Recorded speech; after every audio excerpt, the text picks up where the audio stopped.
আমাদের দাম দুনিয়ার কোন মুকামের কারণে নয়, আমাদের দাম আল্লাহ পাক বাড়িয়েছেন কোরআনের কারণে। সুবহানাল্লাহ, জোরে বলেন সুবহানাল্লাহ। আপনাদের এলাকায় হিন্দু আছে? আচ্ছা, মাশাআল্লাহ। কম না বেশি? কম। হিন্দু 1000 বছর যদি হায়াত পায় জীবনও পাবে না, তারপরে বলছি জীবনও পাবে না, তারপরে বলছি 1000 বছর যদি হায়াত পায়, 1000 বছর যদি পর্যন্ত লাগাতার সে তসবিহ পড়ে, ভগবান ভগবান ভগবান, god god god god, Krishna Krishna ইত্যাদি তসবিহ পড়ে, শেষ বেলা যদি তাকদীরে কালিমা না জুটে, আমি এটা এই জন্য বলেছি, কিছু কিছু কাফের কিয়ামতের ময়দানে এমন অবস্থা উঠবে, সারা জীবন কাফের ছিল কিন্তু মৃত্যুর সময় কালিমা নিয়ে মরেছে।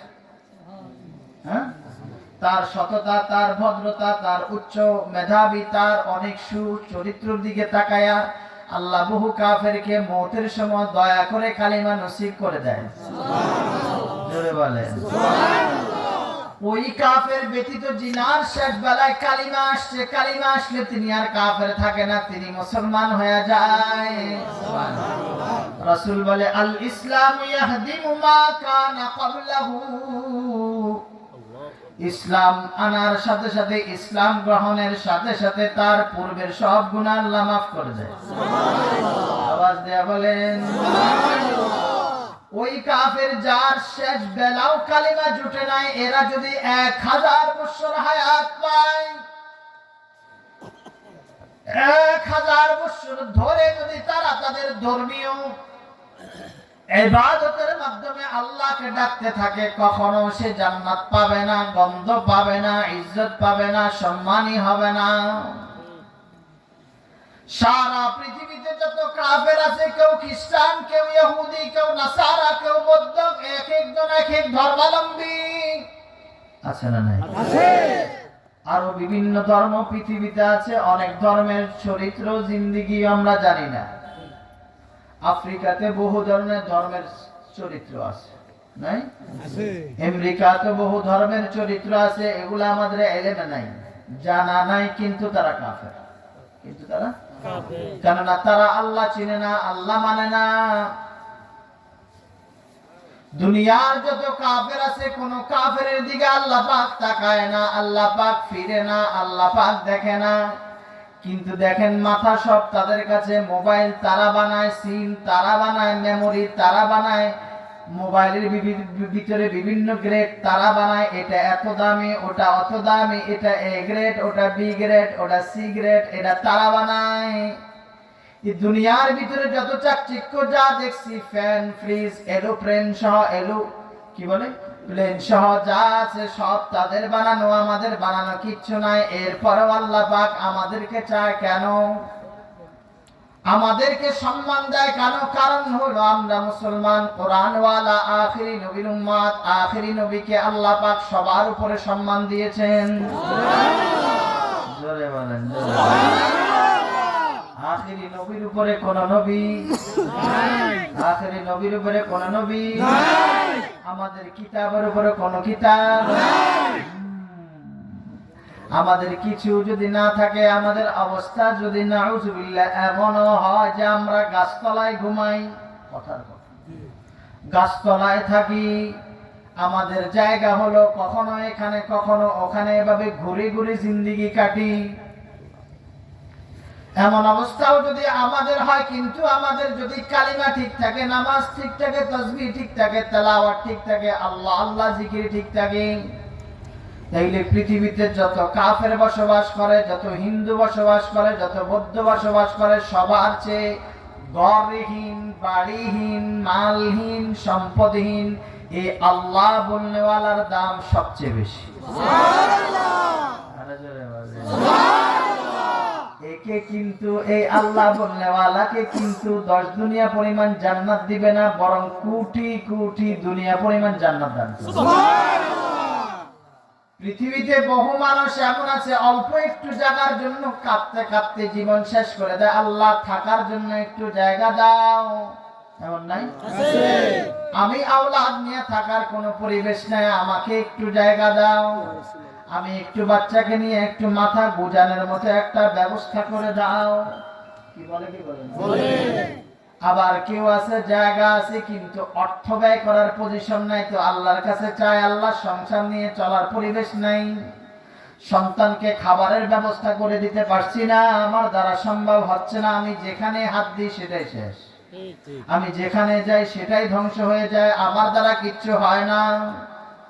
এই যে দুনিয়ার সামান্য জায়গা সামান্য জমির জন্য সে ভিক্ষুকের মতো আল্লাহর কাছে কাঙ্গালের মতো চায়। আহকামুল হাকিমিন রাব্বুল আলামিন তামাশা দেখে, তার দিলের অবস্থা দেখে, সবর দেখে, ধৈর্য দেখে। তার যখন সম্পদ নাই, এই সম্পদহীন সন্তানের সাথে বাবা কি আচরণ করেন দেখবেন। বাবাদের ভিতরে একটা জমাত বাবা আছে যারা সম্পদহীন সন্তান, তাদেরকে দাম দেয় না, তাদেরকে কাছে টানে না, তাদেরকে আদর করে না, তাদেরকে পায়ে রুটি দেয় না। সে বড় ছেলে হওয়ার পরেও অন্যান্য ছেলের উপরে তার সম্মান নাই। কেন? তার কাছে টাকা নাই, নগদ অর্থ নাই, এই জন্য বাবা তার খবর নেয় না। এটা এক ধরনের বাবা জুলুম করছে, এটার বিচার জমিনে হবে না, কিন্তু কিয়ামতের দিন ছাড়া হবে না।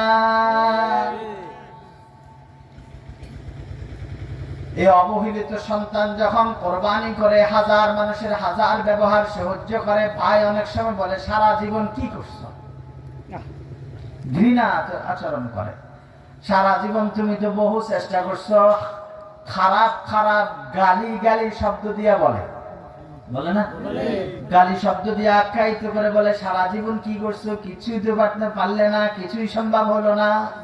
বেচারা নিচের দিকে মাথা দিয়া মনের ভিতরে বলে আল্লাহ আজকে যদি তুমি সম্পদ দিতা, আমার ভাই আমার সাথে এই আচরণ করতো না, আমার বাবা এই আচরণ করতো না, আমার আত্মীয় স্বজন এই আচরণ করতো না। তুমি যে ধৈর্য ধরেছো, প্রত্যেক কথার বিনিময়ে আল্লাহ পাক উত্তম উত্তম বদলা তোমার জন্য জান্নাতে রেখে দিয়েছেন। তোমার প্রতিটা কাজ লাভবান, তোমার একটা হাত কেটে গেছে লাভবান, তোমার ভাই মরে গেছে লাভবান, তোমার বাচ্চা মারা গেছে লাভবান। মুসলমানের ক্ষতিও লাভ, লাভও লাভ। মুসলমানের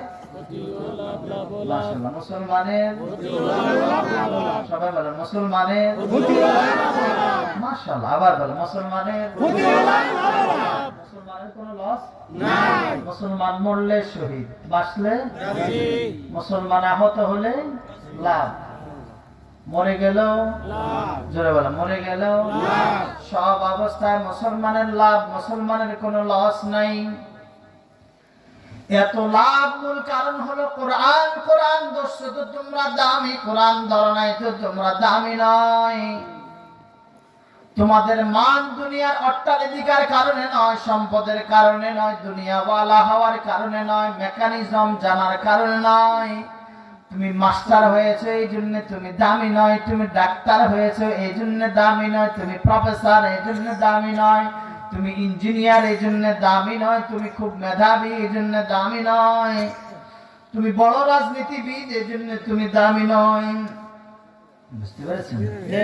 তোমার দুনিয়ার কোন পরিচয় আমার কাছে তুমি দামি নয়, তুমি দামি, তুমি মুসলমান, তুমি দামি, তুমি ইমানদার, তুমি দামি, তুমি তাকওয়াওয়ালা, তুমি দামি, তুমি আল্লাহওয়ালা, তুমি দামি, তুমি আমার বন্ধুর উম্মত, তুমি দামি, তুমি নামাজি, তুমি দামি, তুমি তাসবিহওয়ালা, তুমি দামি, তুমি তেলাওয়াতওয়ালা, তুমি দামি, তুমি জিকিরওয়ালা, তুমি দামি, তুমি আল্লাহকে ডাকো, তুমি দামি, তুমি গাফিল নয়, তুমি দামি, তুমি কোরআনের আইন মানো, তুমি দামি, কোরআনের মতো চলো, তুমি দামি, অন্যায় দেখলে প্রতিশোধ করো, প্রতিবাদ করো, তুমি দামি, তোমার ভিতরে কোরআনে জিন্দেগি আছে, তুমি দামি, কোরআনের উপরে চলতে চেষ্টা করো, তুমি দামি, কোরআন নিয়ে তোমার অহংকার, তোমার সব দাম কোরআনের কারণে, কোরআন ছাড়লে তোমার দাম নাই। চাই তুমি কোটিপতি হও, এমপি হও, মন্ত্রী হও, ব্যারিস্টার হও, ডাক্তার হও, ডক্টর হও, ইঞ্জিনিয়ার হও, প্রফেসর হও, যত ডিগ্রি হও, কোনো দাম নাই। তাইলে আমাদের দাম কোরআন ছাড়ার কারণে না ধরার কারণে? ছাড়ার কারণে না ধরার কারণে? সবাই বলেন ছাড়ার কারণে না ধরার কারণে। এইজন্য আহকামুল হাকিমিন রব্বুল আলামিন সব মানুষগুলোকে, সব মাখলুকগুলোকে ডেকে বলে কুল ইয়া আইয়ুহান নাস, মনে রাখবেন, কোরআন ব্যতীত কোনো কিতাব জাহান ব্যাপী আলম ব্যাপী আসে নাই, শুধু কোরআন আসছে পুরা আলম ব্যাপী। তাওরাত একটা সংখ্যা বিশেষ লোকদের উপর আসছে, একজন নবীর উপর আসছে, যার নবীও স্থায়ী না। অল্প সময়ের জন্য যেই নবীর নবুয়ত, চিরস্থায়ী নবী নয়, অস্থায়ী নবী, স্থায়ী নবী, সময়ের জন্য নবী, একটা এরিয়ার জন্য নবী, বিশ্বের জন্য তিনি নবী নয়। ঠিক, জবুরওয়ালাও তিনি নবী, কিন্তু স্থায়ী নবী, সারা আলমের জন্য চিরস্থায়ী নবী নয়। তিনি একটা কওমের জন্য, গোত্রের জন্য নবী, পুরা আলমের জন্য নবী নয়। এই জন্য সব নবীকে আপন আপন গোত্রে গোত্রে ডেকেছে, আমার হাবিবকে আপন আপন গোত্রে ডেকে নাই, আমার হাবিবকে আলমী নবী বানিয়ে দিয়েছেন। কোন নবীর নবুয়ত আসমানে নাই, কোন নবীর নবুয়ত সারা পৃথিবীতে নাই, কোন নবীর নবুয়ত পানির নিচে নাই, কোন নবীর নবুয়ত ফেরেশতার উপরে নাই, কোন নবীর নবুয়ত জিন্নাতের উপরে নাই, কোন নবীর নবুয়ত সারা কায়নাতের কোন মাখলুকের উপরে নাই। রাজত্ব ছিল সুলাইমানের, নবুয়ত ছিল না। রাজত্ব ছিল হযরতে সুলাইমানের, কিন্তু কি ছিল না? ওনার নবুয়তে একটা এরিয়াই ছিল। রাজত্ব যদিও সারা পৃথিবীর, কিন্তু নবুয়ত একটা এরিয়ার। ওনার একটা এরিয়া, একটা গুঞ্জ, একটা এলাকা, একটা শহরের তিনি নবী ছিলেন। যদিও সারা পৃথিবীর রাজা ছিলেন, সারা ওয়ার্ল্ডের রাজা ছিলেন, একজন রাজা পৃথিবীতে আল্লাহ পাক করেছেন, যিনি ফেরেশতার উপরে, মাছের উপরে, গাছের উপরে, মানুষের উপরে, বাতাসের উপরে, পানির উপরে, আল্লাহর নাউজুবিল্লাহ মত তো বলা যাবে না, আল্লাহর কিছু সিস্টেম অনুযায়ী তিনি এমন নবী হয়েছেন, যিনি সব কায়নাতের উপরে কর্তৃত্ব করার মতো যোগ্যতা দিয়েছেন। তিনি হযরতে সুলাইমান আলাইহিস সালাতু ওয়াসসালাম। এমন একটা হালত ছিল, কিন্তু ওয়ার্ল্ডের নবী ছিলেন না, ওয়ার্ল্ডের রাজা ছিলেন। ওয়ার্ল্ডের রাজা ছিলেন। আহকামুল হাকিমিন রব্বুল আলামিন হাবিব মুস্তাফা সাল্লাল্লাহু আলাইহি ওয়াসাল্লামকে ওয়ার্ল্ডের যদিও কর্তৃত্বের লাইনে রাজা বানান নাই, কিন্তু কর্তৃত্বহীন করেন নাই। সুবহানাল্লাহ, সুবহানাল্লাহ। রাজা হলে যেভাবে প্রজারা কথা মানে, নবীর উম্মত হলে নবীর কথা যারা বলেন নবীর কথা একদিকে মানে না, সব দিকে মানে, এক সূত্রে মানে না, সব সূত্রে মানে। এই জন্য আহকামুল হাকিমিন রব্বুল আলামিন সব নবীকে ডাকে, ইয়া কওম হুদ, ইয়া কওম শুআইব, ইয়া কওম সালিহ, ইয়া বনি ইসরাঈল। কিন্তু এই উম্মতের ব্যাপারে কোরআন যখন কথা বলে, তখন কওম বলে না, পুরা ওয়ার্ল্ডের মুসলিম, গায়রে মুসলিম, হিন্দু, বৌদ্ধ, খ্রিস্টান, নামাজি, বেনামাজি, সুদখোর, ঘুষখোর, টাউটার, বাটপার, সিটার, সবাইকে সম্বোধন করে বলে, কুল ইয়া আইয়ুহান নাস।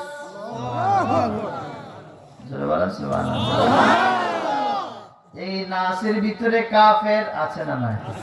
হিন্দু, বৌদ্ধ, নামাজি, সুদখোর, ঘুষখোর, সবাই আছে। সবাইকে আহকামুল হাকিমিন সম্বোধন করে বলে, ইয়া আইয়ুহান নাস, এই সমগ্র জগতের মানুষ সকল, قد جاءتكم موعظة من ربكم, তোমাদের পরওয়ারদিগার আলমের পক্ষ থেকে তোমাদের নিকটে ওয়াজ, নসিহত, দাওয়াত আমি পাঠিয়েছি। এখন যা আমি বলছি এটা দুই প্রকার, একটা ওয়াজ আর একটা আওয়াজ। একটা ওয়াজ আর একটা আওয়াজ, একটা ওয়াজ আর একটা আওয়াজ। আওয়াজ শোনা হারাম, ওয়াজ শোনা ফরজ। আওয়াজ শোনা হারাম, ওয়াজ শোনা ফরজ। আওয়াজে ফায়দা নাই, ওয়াজে খালি নেই। আওয়াজে ফায়দা নাই, ওয়াজে খালি নাই। ওয়াজের ব্যাপার শুধু একটাই, গ্রহণ করা। ওয়াজের ব্যাপার শুধু কয়টা? কি? গ্রহণ করা। আপনারা একটু 10-15 মিনিট সময় দেবেন না? সবাই তো এমন ঢুলাঢুলি করছেন, উঠাউঠি করছেন। আল্লাহ আমাদের সবাইকে মাফ করে দেন, সবাইকে হেদায়েত দিয়ে দেন। আল্লাহ আপনারা আমার কথা বুঝতেছেন তো? ঢুকতেছে তো কথা?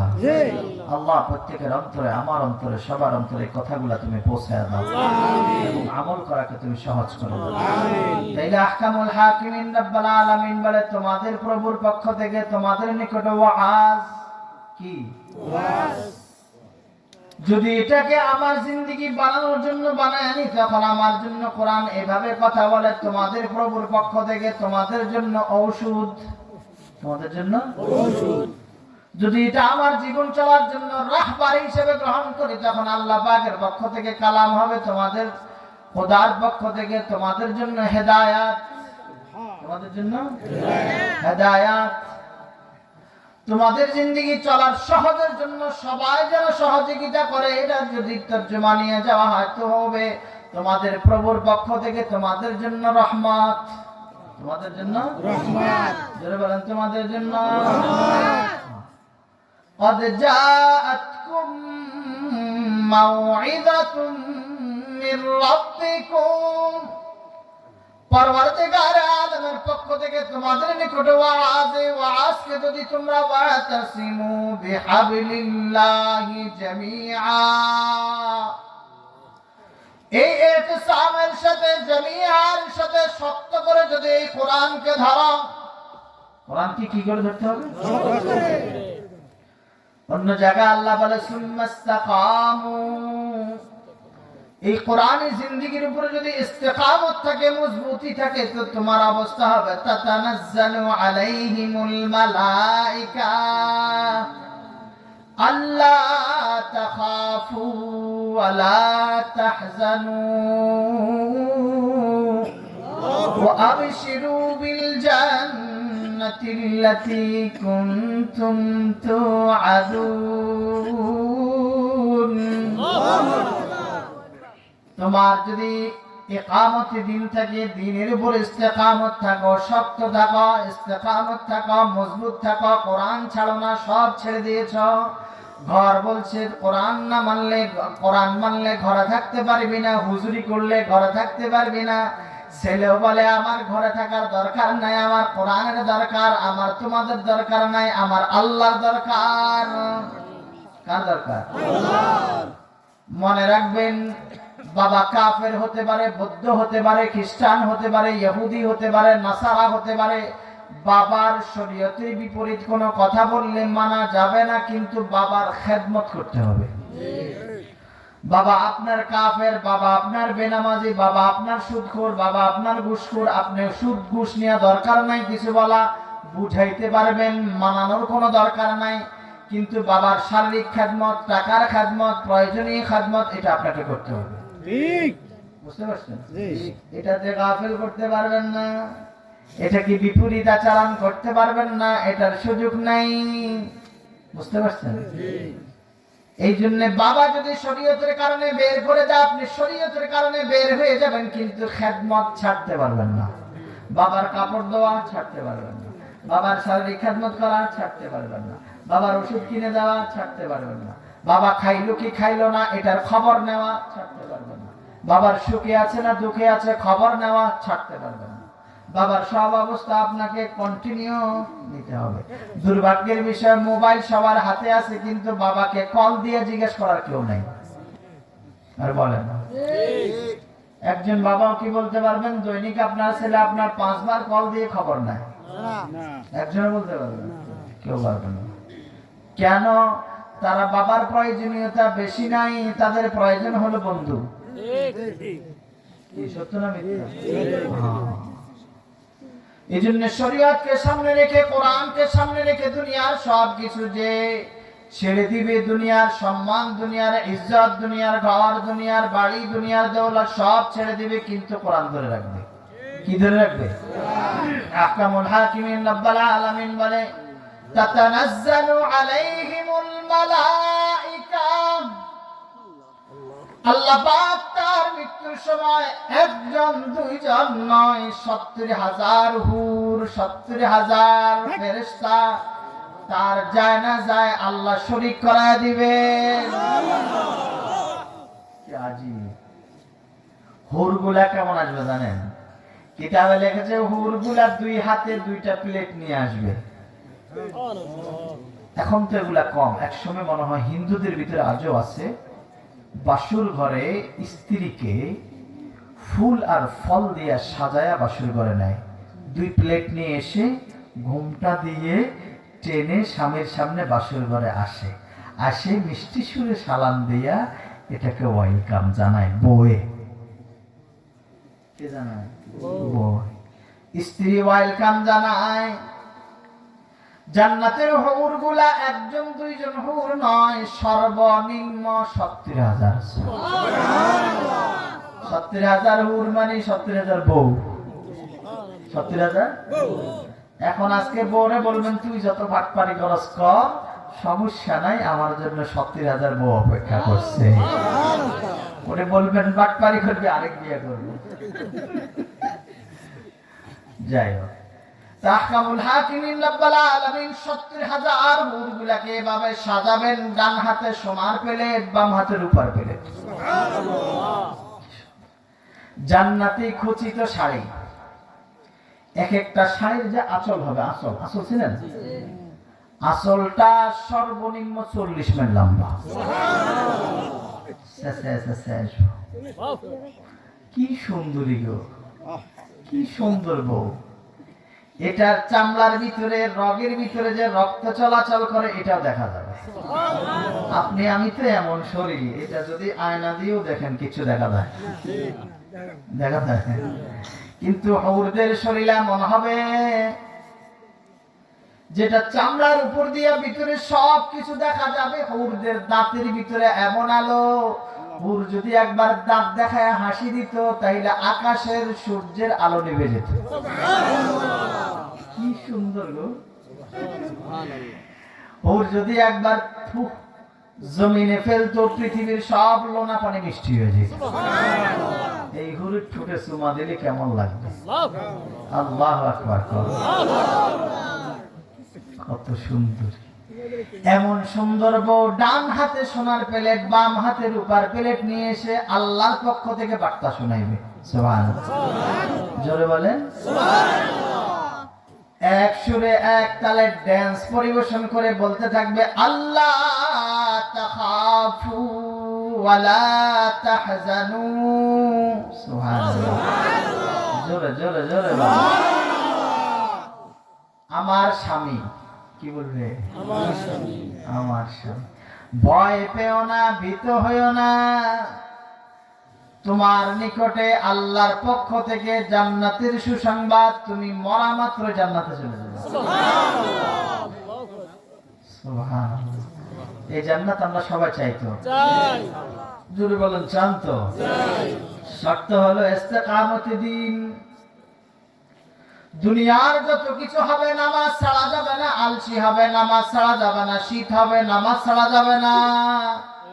সরকারে যেমন নাকি কিছু বছর আগে সরকার বলেছিল করোনার সময় মসজিদে যাওয়া যাবে না, বলছিল না? এখন একটু আপনার ধরা খাওয়া যাবেন। আপনারা কিন্তু হুজুরদের কথা মানেন নাই, মানছেন সরকারের কথা। তাইলে আপনারা কি মুসলমান ছিলেন নাকি হয়ে গেলেন আপনারাই ভালো জানেন, আমি আর বলবো না। আল্লাহর নবী বলছে গায়ে গায়ে লাগাইতে তারা বলে 3 ফুট দাঁড়ায়। তাদের বাবা শরীয়ত, তাদের বাবা শরীয়ত। এই বাটপারে আবার কিছু বছর আগে ডিজিটাল টাইম। কত বড় বাটপার, সারা পৃথিবীর বাজে 12টা, ওই সারার ভিতরে একটা বাজে। কত বড় বাটপার, এটা জাতীয় বাটপার। দেখছেন কত কঠিন বাটপার। আবার কিছুদিন আগে আবার আইন করেছিল তুমি কল চিপে পানি খাইবা তারে বিল দিবা। পানি আল্লাহ, কল তুমি লাগাইছো কিন্তু বিল দিতে হবে তাকে। কিরে বেটা, আমার তো উচিত ছিল তুই যে পেশাব করবি প্রত্যেক ফোঁটায় ফোঁটায় আমাকে বিল দিতে হবে। তুই পেশাব করতে পারবি না বিল দেওয়ার আগে, বিল পেমেন্ট কর এরপরে পেশাব কর। আবার বলবো কয় ফোঁটা করছিস, প্রত্যেক ফোঁটায় 1 লাখ টাকা করে দিতে হবে।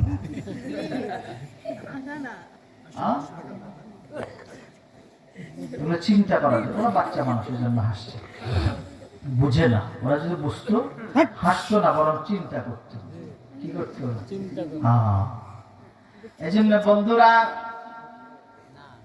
আল্লাহ পাকের দিন, আল্লাহ পাকের শরীয়ত সব কিছু মানার ব্যাপারে অটল। তো আপনাদেরকে একটু আগে আপনাদেরকে বুঝিয়ে দিলাম, আপনারা কিন্তু আল্লাহর কথা মানেন নাই, মানছেন কার কথা? আবারও যদি এই ধরনের কোনো ঘটনা ঘটে আমরা দেখব, ওলামাই কেরাম নিশ্চিত দেখবে আপনারা ঠিকই সরকারের পক্ষে গেছেন, আল্লাহর পক্ষে কেউ নাই। আপনাদের জন্য এই ঘোষণা নয়, হাজার নয়, লাখো লাখো ইমাম খুব চিন্তিত ছিল করোনার সময়, ভয়ে ছিল করোনার সময়। লাখো লাখো ইমামের ভিতরে একটা ছোট্ট জামাত তাদের সাথে তাল দিছে, আর বড় জামাত তাল দেয় না, চুপ করেছিল। কি করেছিল? আর একটা ছোট্ট জামাত প্রতিবাদ করছে। ছোট্ট জামাত প্রতিবাদ করে। যারা প্রতিবাদ করেছেন ওরা মুজাহিদ, যারা নীরব ছিলেন এরা আদনা তবকার ইমানদার, যারা পক্ষ নিয়েছেন এরা মুনাফিক। বুঝতে পেরেছেন? আর যারা সরকারের পক্ষ নিয়ে জনগণ ছিলেন এরা মুনাফিক। আর এই জামাত বিশাল, এই জামাত আগামীতে আজম করেন সরকারি কোন আইন মানবেন না আল্লাহর আইন মানবেন। কারা কারা মানবেন? এটা আল্লাহু আকবার এখন বলেছেন, দেখা যাবে সামনে, দেখা যাবে। আমি না থাকি কিন্তু উনি, আল্লাহ মরে গেছেন তাই না? আল্লাহ সামনে মরে যাবেন? আল্লাহ ভবিষ্যতে মরবেন? নাউজুবিল্লাহ, বলেন নাউজুবিল্লাহ। কিন্তু তার বাবা ছিল, তার বাবা নাই, সে আছে, সেও থাকবে না। কি? তার স্বামী নাই, সে আছে, আবার সেও থাকবে না। দুনিয়ার কেউ থাকবে না, থাকা সম্ভাবনা, কিন্তু চলার ব্যাপারে কর্তৃত্ব করা যাবে না। যদি কর্তৃত্ব করতে হয় তো আল্লাহর বিধানে, দলের বিধানে কর্তৃত্ব করলে মুসলমান হওয়া যায় না, বাটপার হওয়া লাগে। দলের বিধানে দেশ চালাইতে যাইলে ইমানদার হওয়া যায় না, কাফেরের দোসর হওয়া লাগে। দলের বিধান দেশে চালানো যারা চেষ্টা করে তারা দলীয়করণ ব্যক্তি, ধর্মীয় ব্যক্তি নয়। আর দলীয়করণ যারা করে তাদের কবর এবং তাদের হাসর দলীয় ব্যক্তির সাথে উঠবে, তারা নবীর কাতারে উঠতে পারবে না। এটা অসম্ভব, এটা যদি বলেন এটা কোনোভাবে সম্ভব না, কোনোভাবে সম্ভব না। যারা খুব বড় আওয়াজে স্লোগান দিয়েছিলেন আমরা অমুক দলের চরিত্রের উপরে অটল, অমুক দলের চরিত্রের বাইরে কিছু করি না, আমরা অমুকের চরিত্র নিয়ে বাঁচতে চাই, মরতে চাই, আমরা দোয়া করে তোরা এই দলের উপরে চল, এই মতের উপরে মর। আমাদের কি আসলে, তোরা মরতে চাস মর। কিন্তু হাসর ময়দানে মুহাম্মাদের সাথে ইনশাআল্লাহ হয় নাই, হবেও না। হয় নাই, হবেও না। বলেন হয় নাই, ইনশাআল্লাহ হবেও না। বাকি তওবা করে যদি ফিরে আসোস তাহলে আশঙ্কা রাখি হতে পারে। তাও জাতীয় বাটপারি করে চুরি করে তওবা করলে হবে না। বাটপারি যেভাবে জাতির সামনে করেছিস তওবাও জাতির সামনে করতে হবে। বাটপারি যদি গোপনে গোপনে করতে আমাদের কিছু ছিল না, তোর জান্নাত তোর কাছে। বুঝতে পেরেছেন? অপরাধ যে করে দিতে হবে, তওবাও ওই করে দিতে হবে, তওবা। আর যারা এই সব কিছুকে বাদ দিয়ে আল্লাহকে এলান করে শোনায়, আল্লাহ আমরা আপনার গোলাম, আপনার গোলামি করছি, করতেছি, মওত পর্যন্ত করব, আপনারা রাজি আছেন? ইনশাআল্লাহ। আল্লাহ ভালো জানে। কিন্তু সাক্ষীওয়ালা আছেন, আমি এখানে কিছুক্ষণ পরে থাকবো না, আগামীতে আসবো কিনা তাও জানি না, আর হায়াত আছে কিনা তাও জানি না। আমি আমার হায়াত সম্বন্ধে জানি না, আপনারাও আপনাদের হায়াত সম্বন্ধে জানেন নাকি? আপনি কোন দিন কোথায় মারা যাবেন কেউ জানেন? আমি জানি। আমার বাপ দাদারা জানে না, কোন নবী জানে না, কোন মাখলুকই পাঁচটা জিনিস জানে না। তাইলে হায়াতের যদি শুরু হয় শেষের খবর কারো নাই। জন্ম হতে দেখা যায়, মৃত্যু কখন কোথায় হবে এটা জানা নাই। জন্মের তারিখ জানা থাকে, জন্মের তারিখ গোনা থাকে, মায়ের পেটে বাচ্চা অমুক দিন উনযুগ হয়েছে, এতদিন পরে আসবে, এটার একটা হিসাব আছে। হিসাব নাই? এখন এত মাস চলে এরপরে আসতে পারে, এখন এত মাস চলে এরপরে জন্ম হতে পারে, সম্ভাব্য একটা ডেট হয়, কিন্তু মরার সম্ভাব্য ডেট কোন ডাক্তার দিয়েছে? ডাক্তার অনেক সময় দেখা যায় প্রেসক্রিপশনের ভিতরে লিখে দেয় আর মাত্র হয়তো 3 মাস বাঁচবে, বেচারা দেখা যায় আরো 20 বছর বেঁচেছে। এমন রোগী নাই? এমনও বলে বাড়ি নেওয়ার আগে মৃত্যু, কিন্তু দেখা যায় বাড়ি নেওয়া তো দূরের কথা, আরো 6 মাস বেঁচে গেছে। এই জন্য সবাইকে বলছি বন্ধুরা, এই কথা মনে রাখেন, দুনিয়ার হায়াতের শুরু আছে কিন্তু মৌতের কোনো সীমানা ধরে বলেন। তাইলে আমরা আজম বিল জজম করি, আমরা সরকারের খাই ধরে বলে না। সরকার আমার হায়াতের মালিক, সরকার আমার রিজিকের মালিক, সরকার আমার ইজ্জতের মালিক, সরকার আমার ঘরের মালিক, সরকার আমার বাড়ির মালিক। এখন যে শীতকালে বসে আছেন, সরকারের ল্যাপটপের ব্যবস্থা করে দিয়েছে, সরকারের চাদরটা কিনে দিয়েছে, সরকারের শরীরটাকে ভালো রাখছে, কে রাখছে?